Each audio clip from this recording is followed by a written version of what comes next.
to say what? Oh, for Christ's sake. It's the VMX Show, Season 7. Hey now, everybody. Welcome to the VMX Show. This is Season 7, Episode 4. So we're a third of the way through the season. And we've got a guest today. Alex Shannon came by earlier in the week to talk to me. And we also have your questions and comments, the news, and all that stuff. So there you go. As you'll see, it's all fixed now. Last week I had an issue with the show. The picture was all zoomed in on the actual the logo, the placard that I made. You know what I'm talking about, where it says the VMX Show Season 7. And I couldn't figure out what happened. I'm going to tell you the story behind that. That was actually the first episode that I had done with my new computer.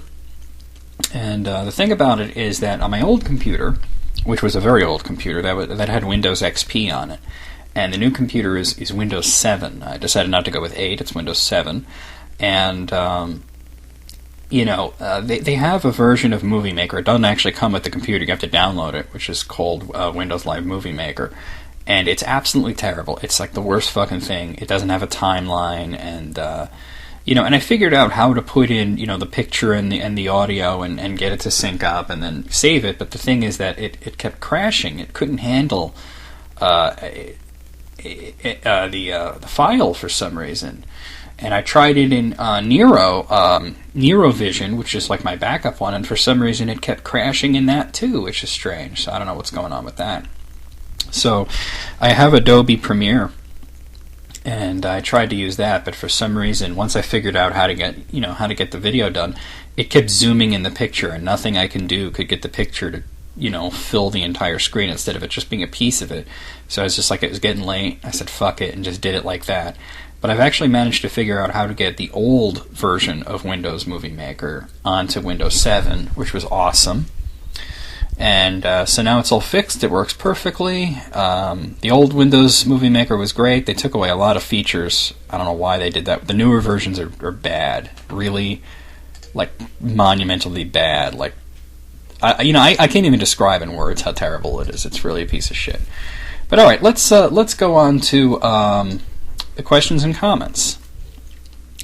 So let's see, a bunch of comments here from Puffness. Oh boy. Okay. He asked me a bunch of questions, and I'm just gonna try and consolidate this. He asked, "Who is Tanya?" I guess you're new here. Tanya is my boss at Kazart Studios, and she's also the co-host of the List Critics Show, which is done monthly. Actually, I have to get with her about doing the February episode. Do I like hard games? Yeah, it depends on if they're hard in a good, challenging way, or if they're hard because of poor design. And have you go to Sweden, which I think he means have I been to Sweden. I've never been to Sweden. Never had a reason to go to Sweden. Don't know why I would go to Sweden, so there you go. Okay, marked as spam. Let's fix that. Here's one from Irish Talks. Nicker, I bought a game called Trine 2 off Nintendo's eShop. The game was advertised for $15, but I went to pay. There was an added tax to the price. Can you mention this on your show or explain why Nintendo has a tax on their games and not Sony? Well, I don't know anything about that, actually. I assume you mean Trine 2 Director's Cut for the Wii U. It might have to do with wherever you are. It says you're in Canada, so I wouldn't imagine that's a problem. I don't know why there would be a tax. That would be a question for Nintendo. I'm going to move on here. Let's see. Fizz the Gamer says, "Hey, Nick, I have one question. Would you ever suck a fat guy for $1,000? What kind of stupid fucking question is that? I'm going to move on. If you want me to answer your questions, you got to have it at a higher level than that. That's retarded. Okay, so let's see. Alex, I got to go back here. There's a whole conversation here. Okay, Razarath. Why do you Razarath92? Why do you disable ratings on your videos? I've answered this a million times. A year ago, I could understand it. We had favorite system, but since then, YouTube has basically replaced the favorite system to where it's now your likes, that you have a tab in your channel for the favorites or just a playlist. Yeah, but why do I care about that? Seriously, why do I care about that? I don't give a shit. The ratings is like the dumbest fucking thing in the universe. I don't understand why they have it. It's stupid. Alex Shannon replied, said probably the same reason I do it, to avoid trolls, and then this other idiot was like, well, that makes you look like a coward, which is the dumbest thing I've heard, in a long time. But, yeah, okay, I'll go over this again. The reason I disable the like dislike, there's two reasons. One is that I think it's the dumbest fucking thing ever and there's no reason for it. If you like a video, make a comment saying you like the video. If you don't like the video, watch something else. It's that simple to me. I mean, I actually had a guy say, oh, there's no like dislike bar, so I didn't know if this was a good video, so I didn't watch it. And I'm like, well, maybe you should watch it and form your own fucking opinion. But anyway, I digress. The other reason is because I did have a guy who was like this, I call him Trollski. Trollski is this guy that's just been trying to dog me for like forever, and it's gotten to the point where it's actually really, really funny. And at one point he made like about 18 or 19 accounts, and disliked everything like 18 or 19 times. Like, he went through all the videos, and it's like, wow, first of all, the time to sit there and make that many accounts is staggering. Who's got time for that shit? Especially since you have to make a separate email account for each one and validate each one. It's just such bullshit, you know? And then he had to go run through, and I have a lot of videos with each account, and he made it really obvious. Like, he named them like Necro VMX is Assy 1, Necro VMX is Assy 2, 3, 4. It went up to like 18, I think, and then it stopped. And he had like a whole bunch of other accounts too. But and he still every once in a while he pops up and does something stupid, and I just block him and move on. But yeah, I mean, I was just denying him the satisfaction, and I was like, I don't care about the likes and dislikes. I don't understand why people think it's going to help me any. It's not going to help me any. I don't care. Look, I posted something on the Facebook just the other day. It was one of these one of those e-card things, and I usually find them to be kind of clever, but not really funny and not worth sharing. But I thought this one sums me up really well. I'm bringing it up now. Here it is. It says, frankly, my humor is for my enjoyment. It is inconsequential if you get it or not. People say, oh, if you do this, your channel will grow. If you do that, your channel will get more views. I don't care. I don't give a shit. I'm doing this for fun. I make a little bit of money on the side. That's great and everything. I've made a lot of friends. That's great. But I'm doing it for fun, and I don't care how popular I am. Never have. I hope I never will. I'd like to say never will, but people do change. So I am going to move along here. I hope that I can finally put that to rest and people can finally stop asking about it, but I know that I'm wrong, and then I'll get that question probably next season. I'll probably get it next episode. Alright, Savage Broadcast says, what are some other Robin Williams, beside Bicentennial Man, that you love? I think he means movies. And what do you think of the Oscars in general? Worthless, or do people get needlessly upset because, God forbid, somebody doesn't love the same movies as them? Well, I think, as for the Oscars, I'm going to answer that one first. I think the problem is that the Academy is made out of a bunch of 100-year-old men who have a very strong bias towards artsy independent films. And really, that's why, like, you go to the Oscars or you watch it on TV or whatever, and you see it's just nominations of, like, basically... now there's nine nominations, so it's gotten a little better, but it used to be 5, and it was like, okay, here's 5 movies you haven't seen. It's gotten a little bit better in the past 2 years, because they were nominating, movies that were both popular and good, films such as Up, which was the Pixar film, which was excellent, and also, like District 9 was one of my favorite movies ever. But those movies didn't win, either, so there's that. Like, a lot of people are bitching about Hurt Locker winning the nomination, winning the award, and Hurt Locker shouldn't have got it. Avatar should have got it. I don't know, Avatar shouldn't have got it either. It should have been District 9 that year, but like, who fucking saw Hurt Locker until after it was nominated? You know what I mean? So there you have it. As for the Robin Williams, it's very rare for me to see a Robin Williams movie that I don't like, even the bad ones.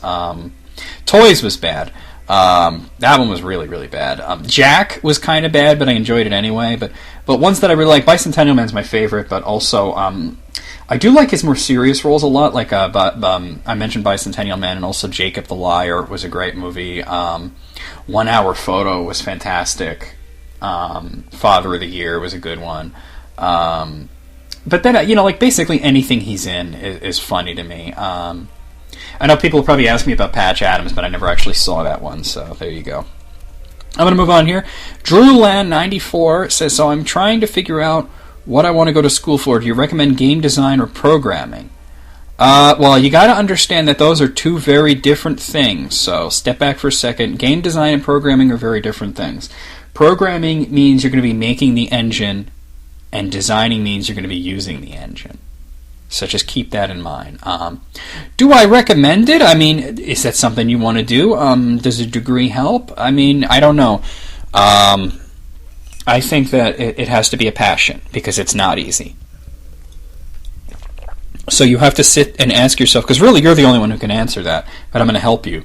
You have to sit and ask yourself, is it a passion? And if it is, do it. If it's not, then no. CP Man 05, he's quoting me unless he really did rape someone, in which case that's horrible. Yeah, the raper Drake, that was weird. I think he meant rapper, but who knows. He says, please keep the one-liners coming. I got a new question for you. If there was any video game studio you could be a part of aside from Kazarth Studios, which would it be? Atlas, that's an easy question. Oh, and by the time you read this, the Super Bowl will be ever. I think he means it will be over. Did you watch the game and enjoy it? Yes, I watched the game, and yes, I did enjoy it. Did not enjoy the 50 minutes of downtime because they lost power. That was embarrassing for everybody, but I did enjoy it. The Ravens won at the last. I actually didn't get to see the end of the game because I had to leave for work because of that 50-minute delay. I had to leave for work, and the game was not over yet, but I left the house thinking that San Francisco won, and then I got to work and found out Baltimore won. So that was kind of interesting. Kind of wish I got to see the end of it. I will eventually get to see the end of it, but there you have it. Cobra DVS says, great show, Necro. You didn't like Skyward Sword. That's fine. I'm still playing through Wind Waker, and I have to say I love it. I really like how it ties into the events of Ocarina and how it is always alluding to it. So with all these new Wii U announcements, is it enough for you to justify buying a Wii U? Absolutely. They had me at Pikmin 3, to be honest, but all these other new developments are helping. Another one marked as spam. I told you assholes to stop marking shit as spam just because, like, you don't like it or whatever. Oh, he actually likes the zoomed-in thing. Yeah, he said, actually, I like how the stressed eyes all zoomed in look. Even accidentally artistic, it still works. My question is, can you foresee a time when all questions have been pretty much answered on the show, and you want no more of them? Well, I don't know. I mean, because a lot of people comment on, like, new developments in the video game industry, and they're asking questions about new things, you know, and so, I mean, I can't see there ever being no questions. Kakarot1436 says, hey Necro, I was just wondering, what is your favorite song off of Clockwork Angels? Mine would have to be The Wreckers or Halo Effect. Ooh, that's a good question, because such a great album. I mean, you know, I called it Album of the Year, and rightfully so. It's not my favorite Rush album of all time, but it's close. My favorite song off of... those are both very good songs, but I have to say, and this may be a little bit of bias involved here, but Caravan is a huge favorite of mine because, well, for one, I love the lyrics in Caravan. And secondly, the last time I saw Rush live, they had performed Caravan, and it was the first time I'd heard it. The song had been out on the internet because Rush had put it out on their website, and I was trying to avoid it because I don't like hearing a song ahead of time unless I happen to hear it on the radio or at a concert. I don't like, you know, doing that. Not for Rush, because I want the, you know, to listen to the whole album at once, like as one experience. But I heard Caravan live, and almost everybody in the place had already heard it, and I was hearing it for the first time, and it blew me away. And they also had played BU2B at that same show, and that was good too. It was great even, but Caravan was like my first introduction to the new album, and and the lyrics, like I said, the lyrics are excellent in that. I mean, Rush always has great lyrics, but that was an especially good one. Dimebag Zombie says, you say a lot about the possibility of Sony being Sega-fied in the near future, but I was really hoping you're wrong on that. I hope I'm wrong too. Resistance 3 worked out a lot of the kinks in 1 and 2, and I'm a massive fan of the God of War series. PSN doesn't charge me for the features that should come out of the box, and Microsoft has failed over and over to please my RPG needs. One actual question, though, do you have any idea if or when Kodal will come to Steam? I answered this question in the very same episode that you're commenting on. It's not up to me, it's up to you. Go to the Steam Greenlight page and hit yes, you know. We're trying, you know. Steam rejected us, so we're trying the Greenlight thing. And Greenlight is a pain in the ass. It's not at all what they said it was going to be. It's full of trolls and other ridiculous sorts of people, so that's kind of a pain in the ass. But, you know, we'd love it, but you know what? Alright, it's not on Steam, but it is on PC, so you don't play it through Steam. It's $7.50 right now, by the way. It's on sale. It's $7.50 download from KazarthStudios.com. Go get it. You don't need Steam. We are still working on the Xbox version. We have had a little bit of a setback there since they decided to discontinue XNA, and I will be talking about that in the news, but yeah, here we go. Okay, so Camilo Cordero says, Negro, since you're in game developing, if you had to make a 2D fighting game, what type would you go for? The Crazy Combo-based Versus series from Capcom, the KOF Tech Fighter, the Mortal Kombat Arc System Works type, which cancels and all that, or maybe the Killer Instinct or something else? If I was going to do it, I would sort of do like the Versus series from Capcom. You know, more like Marvel vs. Capcom 2 than anything else. The 7K Production says, what is your favorite words? See, it's what are your favorite words, not what is. Profanity doesn't count. Of course profanity counts. Mine are door, cantaloupe, and bucket. Well, cantaloupe's not a word. I think you mean cantaloupe. There's a T in there. But my favorite word is asshole. I'm going to move on. No One Too Special says, hey, Necro, got a few questions. Number 1, Wind Waker HD Remake for Wii U. If you don't have a Wii U, will you purchase one solely for the game? I will never purchase solely for a game. But I will purchase a Wii U eventually, just not particularly for that. Number 2, what game in your collection do you hold most dear? I couldn't just pick one. I'm sorry. And number 3, as someone in the game industry, do you think fan games, some not all, should have a chance to get licensed by major companies? An example I can give is Mega Man Cross Street Fighter, which Capcom even put a free download link on their site. I think that was one of the best things that Capcom has done in a really, really long time. Capcom has sort of been the stock evil corporation for a while, and they're starting to improve, and that's a sign of it. So they were once my favorite video game company. I hope once again they can be in the future. I do absolutely think that the industry should totally embrace fan games. Bolt the Super Dogs Tube says, first things first, is it just me, or is The Dark Knight the most overrated film ever released ever? It is just you. And what do you think Square Enix should do with the Final Fantasy series? Because the last one I played, forgot the last game, was not very good. Well, I don't know which one you played, but I thought 13 was good. I thought 13.2 was even better, and I didn't play 14 though. That one sucked. All right, moving on. Kingpin Reviews says, have you ever visited any countries outside the U.S.? If so, and where and how would you like them? I'm so sick of these questions. You know what? Let me ask you something. Everybody, if you have to put "if so" in the middle of your question, don't ask it. I have visited other countries. I have visited Canada. I'm moving on here. Insane people. Speaking of insane people, here's Insane Wayne 253. He says, I know at least 3 people who eat pizza with a knife and fork. Damn ingrates. Oh my god, they're not just ingrates, they're frickin' hooligans. You should kick them in the nuts for doing that. Pizza should be eaten by hand. I will confess to having kids with me at Hooters, yet the funny thing is the Hooters here in my town all have girls with trashy tattoos or bullet scars. No joke. Which perfectly segues into my question. Do you get turned off by attractive women who ruin their body with a shitload of tattoos? Yeah, I do. I think that, I'm not, like, turned off by tattoos by themselves, but, there is a such thing as taking it too far, and it is a turn-off.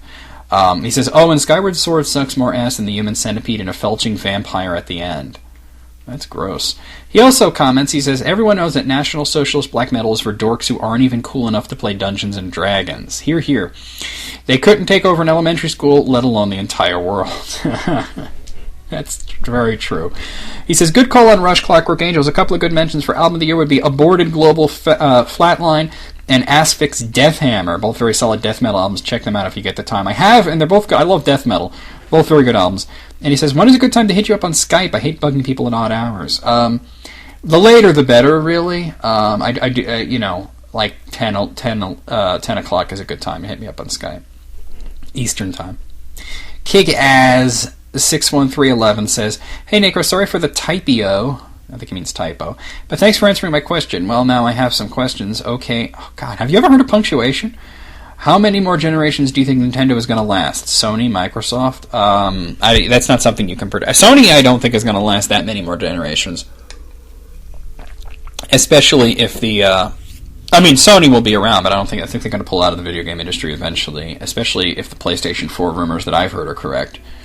But I don't think Microsoft's going anywhere. I don't think Nintendo's going anywhere, and I think that Valve is going to enter the market and they're going to be a dominant force. But let's move on here.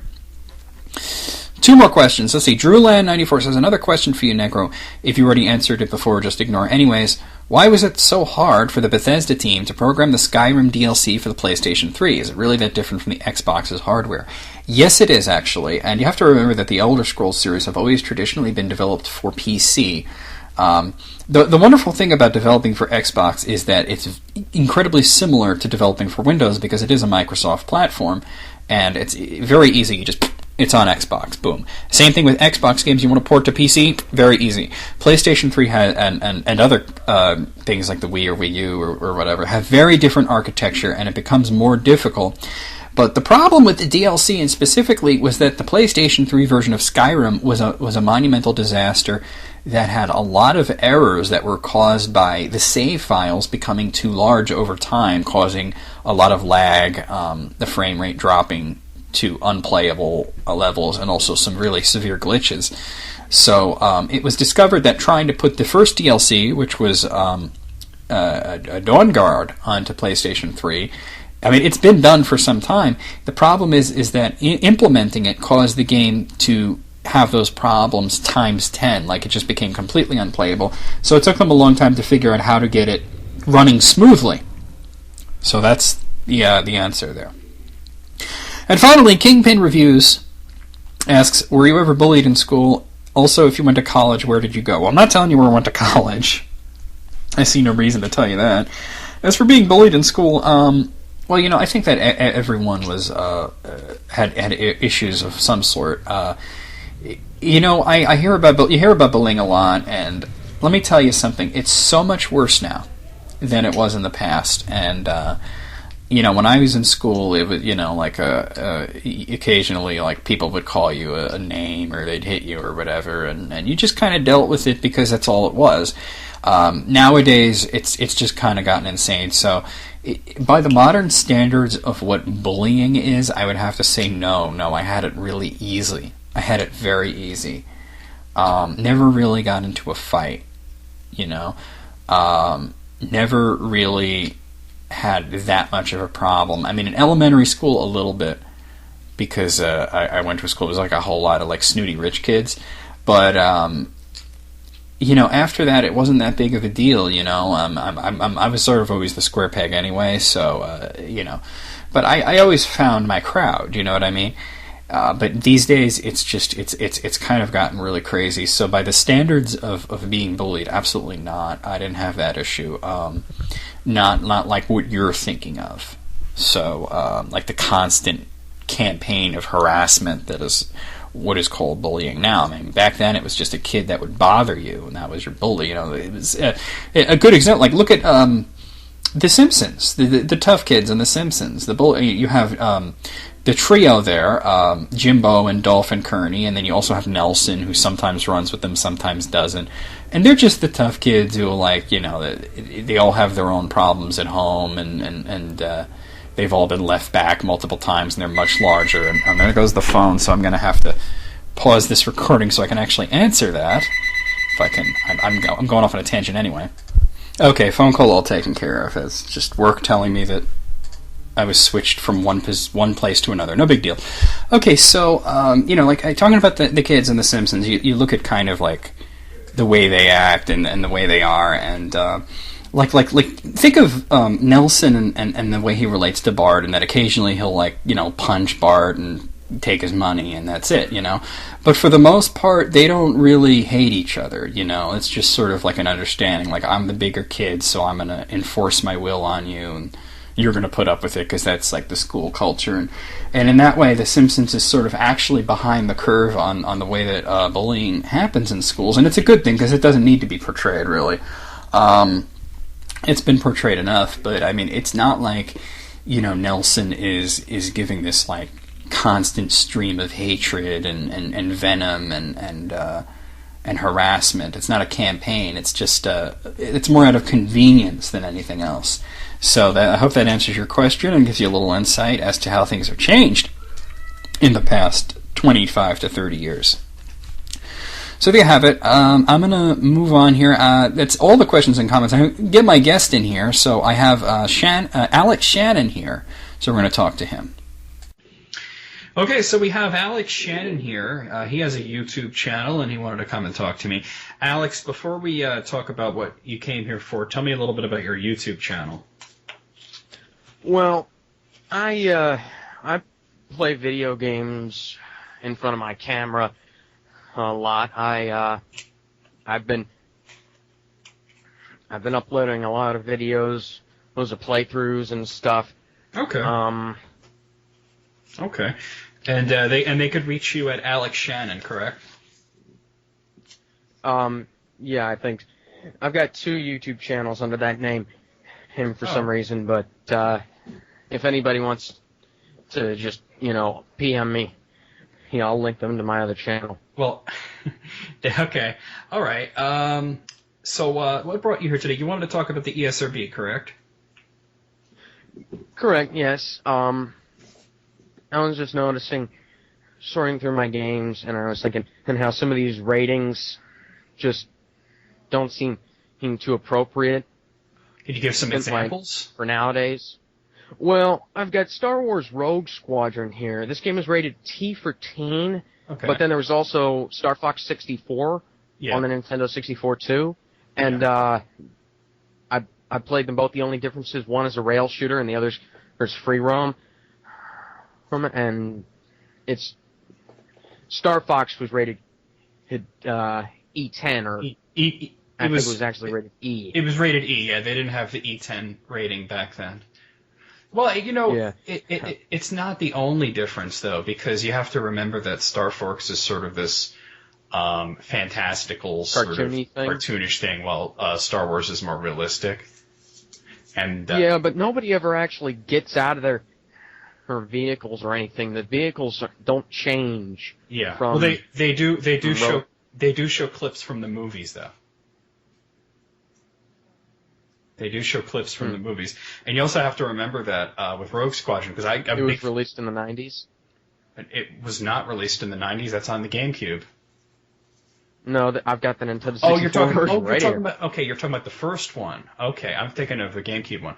Okay, well, so they don't show clips. Okay, but I've played that one also, and you got to also remember that when people get blown up, like when your guys in that get blown up, they're dead. While in Star Fox, it's always I gotta fly away and get repaired, and then they're like not there for a level. You know what I mean? Well, it's sort of like no one dies in Star Fox. At the end of it. Yeah, but in Rogue Squadron, you got to pick a. They always call out if they've been shot down. Yeah. And you got to pick me up out here.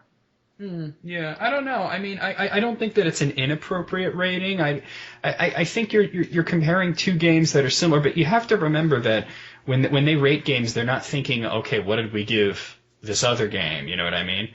And you also have to remember that the people who rate the ESRB games, it could be different people each time, because what they have is a pool of anonymous people that view the footage, and they pick randomly from the pool each time. It's sort of like how the MPAA works with the movie ratings. It's different people every time, which is why you can sort of see some inconsistencies. Like any big rating system is going to have some inconsistencies. But that's one example. Yeah. Did you have any other examples? Well, I've got The Legend of Zelda Twilight Princess here. Yeah. The only reason I can think of this game being, okay, it says animated blood and fantasy violence for rated T. Yeah. But comparing that to the rest of the Zelda games, which also have animated blood and fantasy violence, the only reason I can think of that this game is rated T is because it's probably the most realistic of the series. It also has a... You know what? Actually, I thought that should have been rated T because it had that sort of oppressive, dark aura going on about it. Yeah, well, it not the dark world, but I'm talking about it showed suffering in that game. Like the people were suffering. Like it got into it a little bit with Ocarina of Time. Like remember when you first came out of the Temple of Time and you see like the castle village and it's all fucked up and you sort of see how Hyrule got all the zombies. Yeah, exactly. But but it all got a lot better as they went along, where you actually see like people suffering really badly. And also remember, it also had that violent, really violent part at the end where Ganon's neck snaps. Well, in Wind Waker, Link jams the sword through. Yes. Well, I've always said Wind Waker was the most violent one of the series. Even though it was the most cartoony. Yeah, well, that's just the thing. Like you know how many like look at Disney movies, for example. You know how many kids were traumatized by Bambi when they were little because the kids. I never liked Disney. Because let's show, you're 5 years old, we're going to show you a Disney movie, and they show you like Bambi, and it's always like, there's the forest fire and there's the mother getting shot, and it's just Disney movies tend to be about trauma. And because they're so cutesy, people think that they're okay for very, very young kids. But I always say you got to watch these things with your kids and explain things. Like, have you ever noticed that in the entirety of the Disney catalog, there's no main character that has two parents? Yeah. It's always one is dead. And then, of course, there's Wall-E, who has no parents at all. Well, Wall-E's a robot. But you get my point, though, is that people can and people will judge things by looks alone, and it's not always going to be the correct way to do things. Like you mentioned a little bit before, we were talking briefly about how the ESRB, they don't actually play the games, and of course it would be very impractical to have them play the games, and the cost of it would go up because I don't know if you know, but it does cost most major studios a lot of money to get rated by the ESRB. Yeah. Thousands of dollars. Well, and imagine how much it would be if they had to, sit there and play these games for 40 hours, But, and also, if you have them playing the games, you're having people who are gamers there, and they're not objective then, because they're going to kind of give it the rating they want to give it. You know what I mean? Yeah. But I've also got Devil May Cry 2 here. The game is rated M, and it's got the most blood there is in the entire game is like blue or purple, and all the monsters don't hardly even resemble humanoids. Yeah, and but it's not about the blood though. Whole thing. There's the whole evil guy thing. Yeah. Into it, but. Yeah, but you got to remember, it's not just about how much blood they show. It's about the fact that it is a game in which you slice things up and you shoot things. Well, there's also the Zelda games too. Where like I've always you don't shoot. Well, you shoot with arrows, but I've always said that the Zelda games are more violent than people give them credit for. But the thing is, the Zelda games, the majority of the gameplay is exploration, whereas in Devil May Cry, the majority of the gameplay is killing things. Mm-hmm. So, and you got to remember that when you kill something in Zelda, it usually like goes into like a cartoonish purple explosion. Or it just disappears or something. They don't leave bodies. And then respawns. And some of them that happens, yeah. Yeah, Devil May Cry 2 has that too. Well, I've walked out of a room and then right back in. Yeah. And by accident. Well, that's a pain in the ass. But the Devil May Cry games have been kind of lopsided from the beginning. Like, the first one was excellent, the second one was good, and then after that it was kind of iffy. I have a hard time getting used to the Devil May Cry's controls because I got used to DMC2's. But moving on, I've got. Yeah, what else? Go ahead. No, I was just going to ask you what else you got there. Oh, I've got Resident Evil, which was of course rated M, but it's more boring, and I've honestly found text adventures more disturbing than this game. Yeah, but it's not about boring or it's got all the blood and the I mean that is a very very violent game. Think of when you die. Think of the death animation.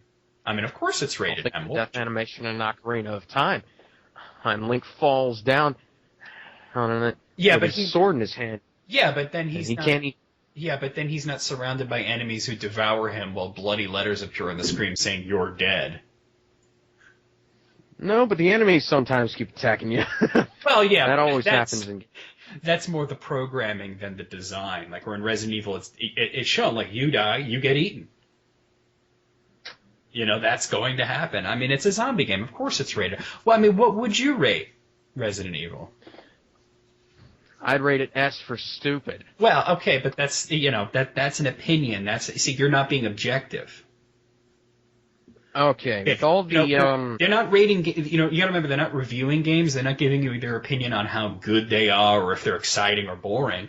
They're just, you know, trying to figure out which age brackets it's appropriate for. Yeah. You know, you gotta remember that the purpose of the ESRB is to keep the government out of the industry.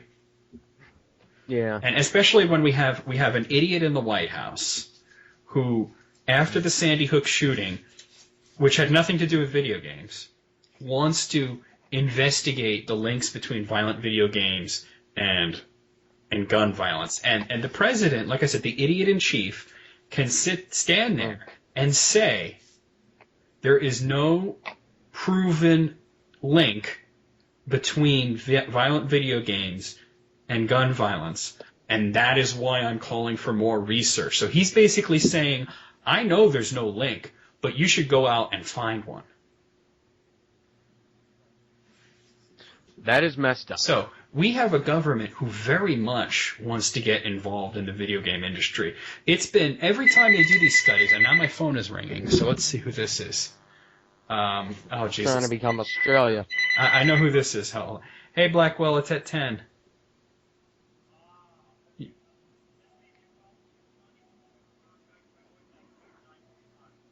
I did not know that. Okay. Well, whenever you're done with that, then. I can't imagine that would take very long. Okay, I'm actually recording right now, so I gotta let you go. Okay, fine. We'll just edit that out. It's no problem. What was I saying just before the phone rang? You gotta keep in mind how the government. how the ESRB is. Yeah. You see, okay, I'm gonna start from here.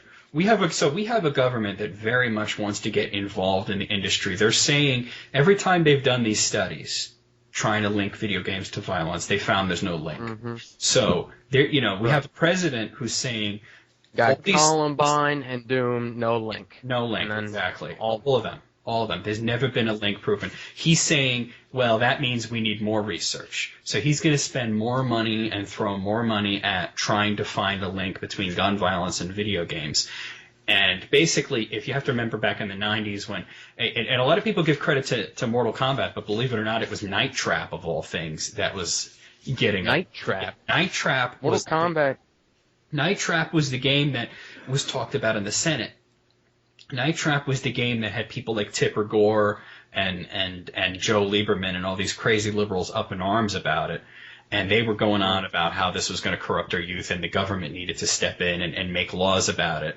And the ESRB was like, no, we will self-regulate. We will self-regulate.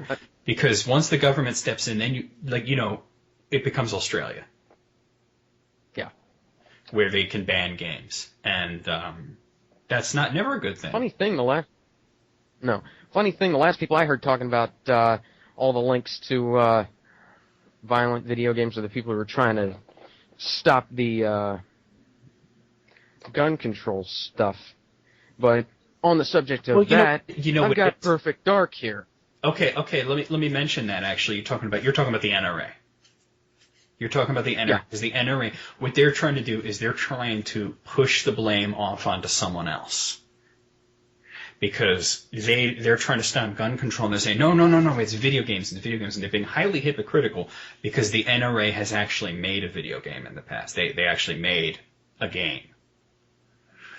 First-person shooter, but no, actually, it was sort of a target shooting thing, but it was like we're going to try and shift the blame off on us because people are saying, oh, we need more gun control, we need more gun control, and they're going to look at the NRA, and the NRA is saying, no, it's those violent video games. And nobody wants to get to the heart of the matter and just say that it was one insane person doing something terrible.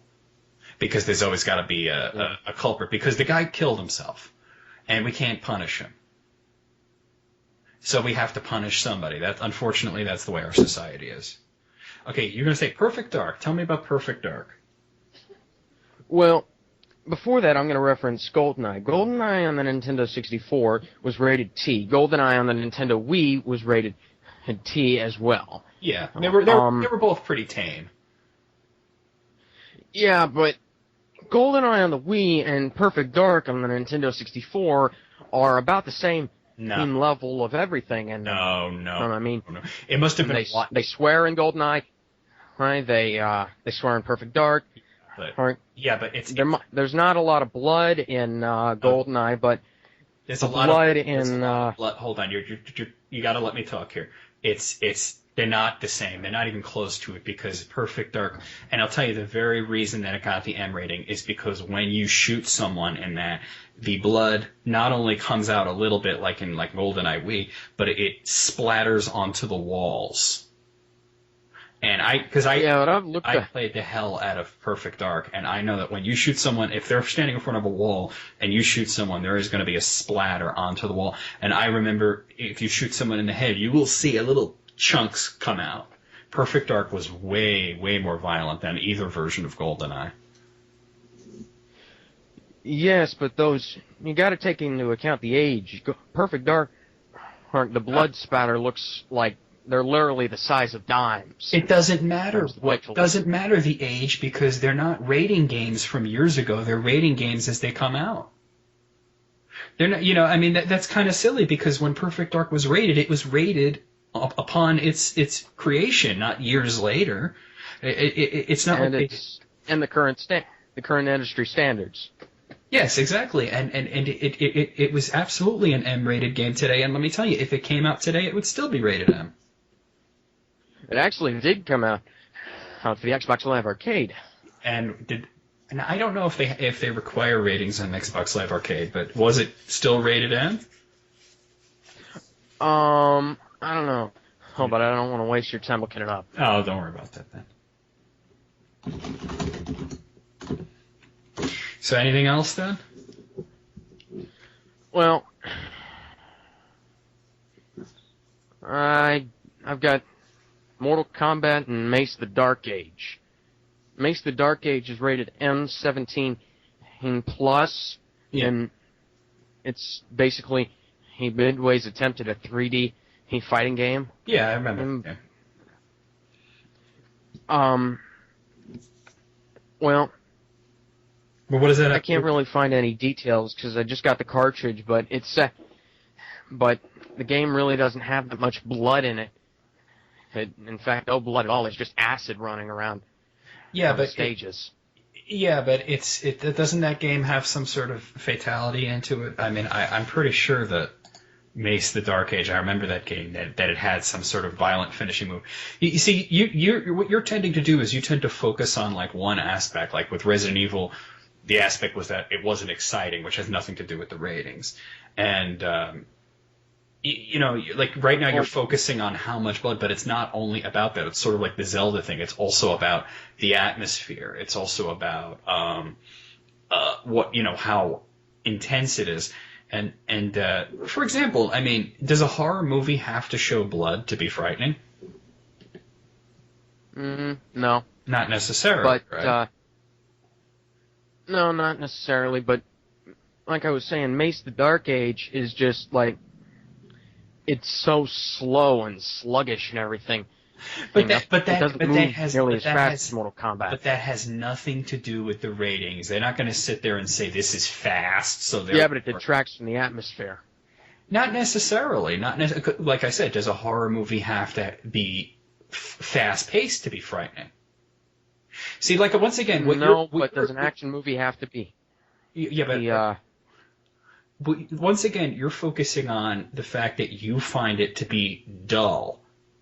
But that has nothing to do with the age brackets. That has to do with the quality of the game. And the purpose of the ESRB is not to rate quality, but to figure out where to draw the line in who we're selling it to. Okay. See, because we're thinking it's a dull, boring game, and by the way, I do happen to agree with you on that. I just want to put that out there. Mesa Dark Age, not very good, but it like I said, it's intensity does come into it, but it's the intensity of the images, not how excited you get playing it. If you're finding a game to be boring, it's probably because it's not very good. But it's sort of like I said, the MPAA, when they decide G, PG, PG-13, NC-17, they're not taking into account how good the movie is. Do you know what I'm saying? Okay. Yeah. I mean, I'm going to say something about the MPAA. The MPAA. I watched this movie called The 13th Warrior. Oh, God, that was terrible. See, that was an awful movie. The 13th... terrible. Okay, I'm going to have to disagree with you there. Oh. I actually like that. Such a dull movie. But all right, we could have a difference of opinion there, but what were you going to say about it? Well, there are PG-13 movies that really ought to be rated R for their content. Yeah. And then there are R movies like The 13th Warrior that probably should are PG-13. essentially well, they're PG-13. I didn't think that was really necessarily an R movie, but I think that the reason behind that was probably the cannibalism that was in there. That probably got it the R rating alone. It wasn't a very violent movie, but that particular aspect is probably what gave it the R rating. And with the MPAA, it could be something, just one thing, that gives it a rating. The MPAA are a little more, I want to say... off-kilter? Yeah, they're inconsistent is what I was going to say, but that works too. Off-kilter works too. But anyway, we've been going on for like 25 minutes, so I gotta let you go. Very interesting discussion. Very good to have you on. You're gonna have to probably come back on one day. Anything you wanted to say before we let you go?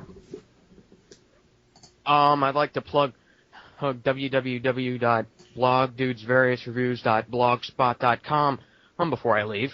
Okay, that works. So you'll have to check that out. What is that? Your blog? Yep. Okay. Well, excellent talking to you, and we'll have to have you on again. Same to you. Okay, so thanks to Alex Shannon for coming by once again. I do have some news, not a whole lot of news this time around, but that's okay because we're running a little bit low on time. So, big announcements coming out of Xseed Games. Of course, they're the publishers of The Last Story and Pandora's Tower for the Wii, and they have been announcing a bunch of things coming to America. So here is the full lineup of Xseed game titles that are coming out. Killer is Dead is coming in the summer for PlayStation 3 and Xbox 360. Created by game legend Suda51, this highly anticipated original game is set in not too distant future, similar to, but not the same as the world we now know. Player takes control of an executioner named Mondo Zappa, who wields a Japanese sword in his right hand and brandishes interchangeable weapons in his left artificial arm. His ultimate goal, to execute various heinous criminals scattered around the world and beyond. Rune Factory 4 is coming to the Nintendo 3DS this summer. It's the first game in the Rune Factory simulation and role-playing series to be released on the Nintendo 3DS. Rune Factory 4 adds new romance options, the ability to select a male or female character at the game's start, and has endless crafting, farming, and cooking opportunities. Valhalla Knights 3 is coming to PlayStation Vita also this fall. The fourth title published by Xseed Games in the popular Valhalla Knights action RPG series. Valhalla Knights 3 features a robust character creation system and brings intense 7-on-7 party-based combat to the PlayStation Vita. Ys Memories of Kelcida is coming to the PlayStation Vita this fall. In America, an extensive reimagining of and pseudo-sequel to Ys 4, one of the only Ys games never before released in the West. This title puts more enemies on screen than ever before and features the biggest, largest, most non-linear overworld in Ys history, boasting the superlative graphics and a triumphant evolution of the fast-paced gameplay that has made this series a timeless action RPG mainstay. Also, Ys 1 and 2 Chronicles Plus will be coming to Windows PC Steam in February. That's this month. Xseed Games has delighted RPG fans for years by publishing multiple East titles from legendary RPG developer Nihon Falcom for various handheld platforms and Windows PC, and now East fans can celebrate once more as an enhanced remake of the classic first 2 games in the East franchise comes to Steam for the first time.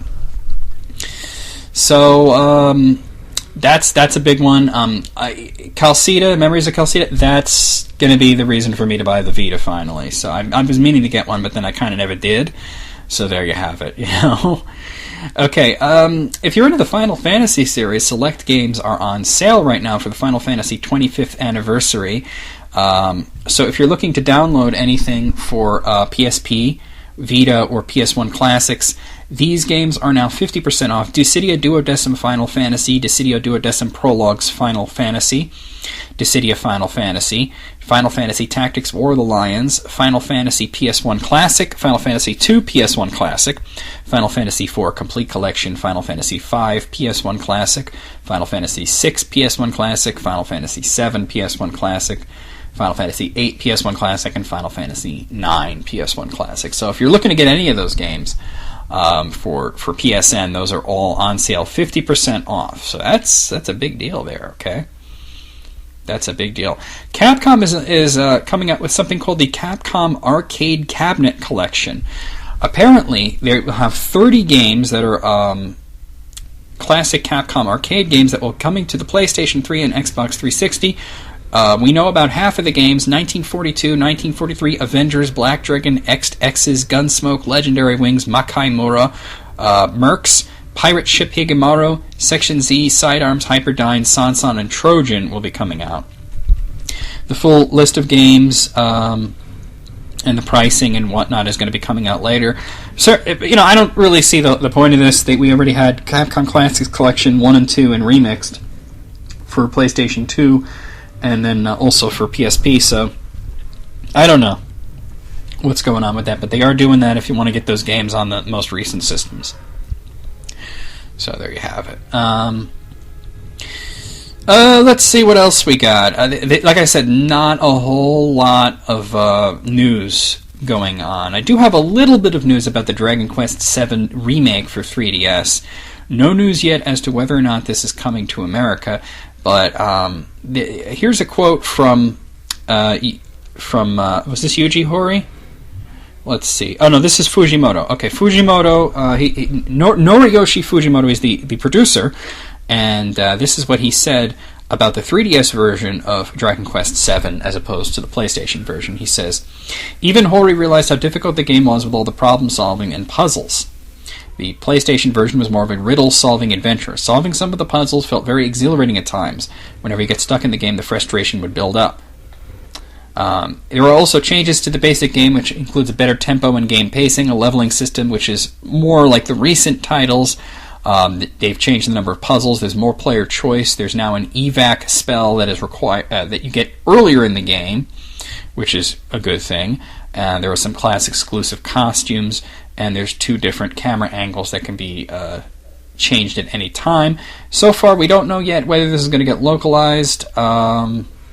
I think it will get localized. I think Nintendo might have to publish it, but I think it will get localized.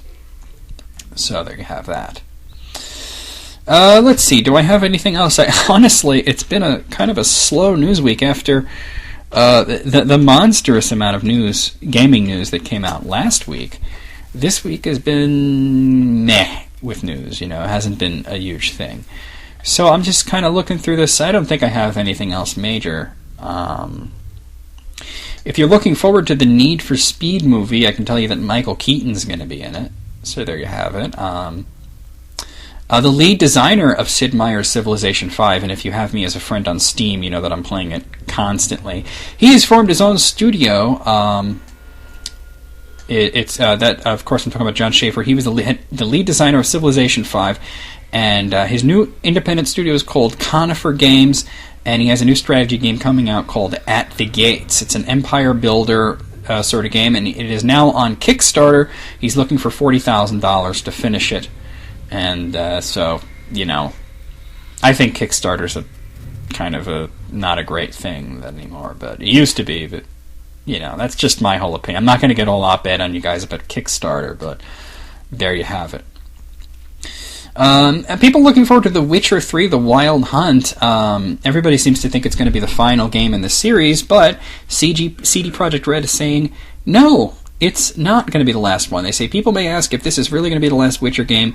Yes, it is. Why? Because we believe that we should end the series on a high note. However, they've recently said the franchise will be continued. So it's sort of like Mass Effect, like everybody's, Mass Effect 3 is the last one, Mass Effect 3 is the last one, and now we know that Mass Effect 3 is not the last one. It may end the story of Shepard, but it does not end the story of Mass Effect. So there you go. I think I'm done here. I'm just going to move on to the sales charts, because that's all the news that really is fit to tell you guys. Not much else going on over there. So, let's talk about the top-selling games. So, in Japan, here's the top 10 best-selling games for the week ending in January 27th.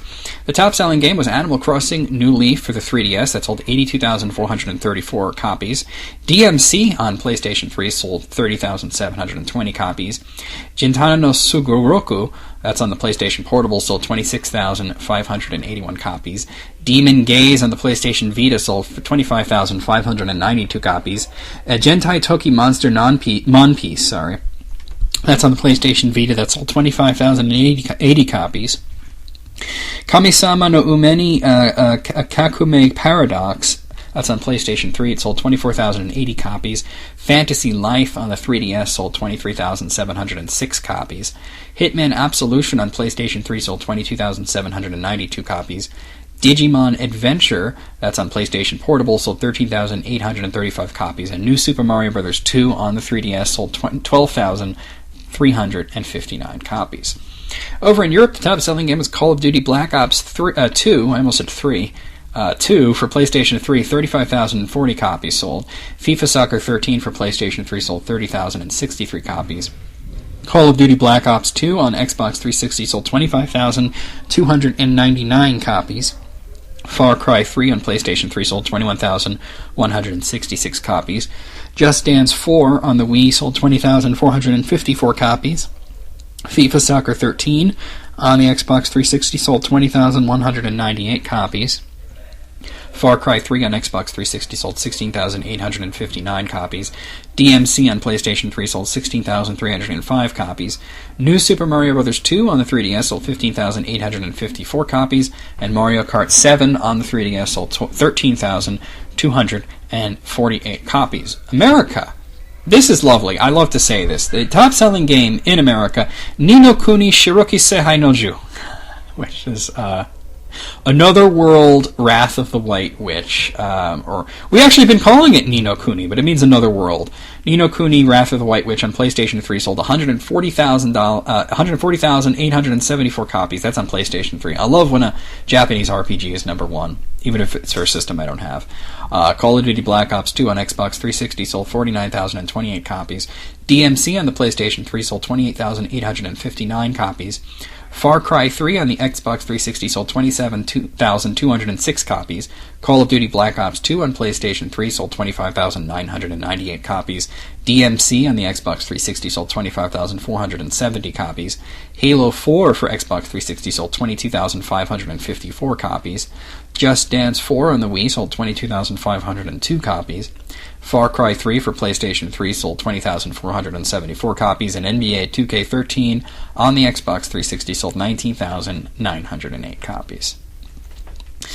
So let's go on to the hardware. The big winner, of course, the 3DS. But let's talk about how that happened. Over in Japan, that was the top-selling console. The 3DS, 78,288 units sold. The PlayStation 3, 17,855 units sold. The PlayStation Portable, 13,616 units sold. The Wii U, I'm not sorry. I'm right.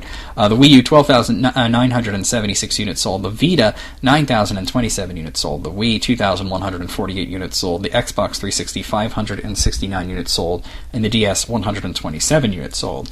Over in Europe, the PlayStation 3 came out on top, squeaking by 43,358 units. The 3DS, 40,767 units. The Xbox 360, 24,936 units. The Wii, 9,802 units. The Vita, 9,189 units. The DS, 8,141 units. The Wii U, 7,009 units. And the PlayStation Portable 1,891 units. Finally, in North America, Xbox 360 squeaked down on top, 44,159 units sold. The 3DS, 37,990 units sold. The PlayStation 3, 23,680 units sold. The DS, 14,203 units sold. DS, way down in Japan, way up everywhere else. I think it's the Pokemon thing, but that's on 3DS, so I don't know why it's so high in Europe and America. Two very close to each other, the Wii and the Wii U. The Wii U edging over the Wii with 11,443, the Wii 11,429, the Vita 6,353, and the PlayStation Portable 834. So the 3DS is still on top, followed by PlayStation 3. This is overall globally. Xbox 360, Wii U, PlayStation Portable, Vita, Wii, and then DS. So there you go. So that's all. That's everything, really. That's the whole show. I hope you guys enjoyed it, and I hope to see you guys next week. If you want to be on the show, get on the horn and talk to me on Skype, and we'll work something out. And you want to leave me a question or comment, I'll get to it next week. Just don't leave me anything stupid like I've heard suck a fat guy. Stupid fucking shit. Okay, so there you have it. See you guys next week. VMX out.